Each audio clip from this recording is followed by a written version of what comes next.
আজ আমি তোমাদের সাথে শেয়ার করব ইভিনিং স্ন্যাক্স, যেটা আমি ইভিনিং বা সন্ধ্যার সময় সবাই খায়, আমিও খাই।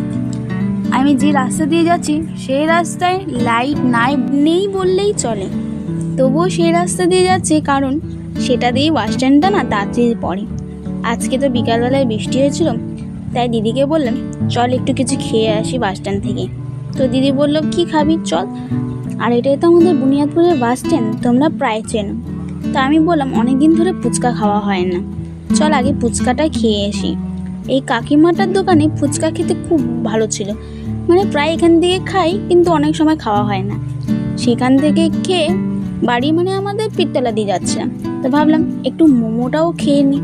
তো দিদি বললো ঠিক আছে, অনেকদিন চিকেন মোমোও খাওয়া হয় না, চিকেন মোমোটাই খাই। এখানে আমি হাফ প্লেট মোমো নিয়েছিলাম, যেটার দাম পড়েছিল 20 টাকা। তারপরে ভাবলাম ঠান্ডার জন্য একটা আইসক্রিম খাওয়া হোক।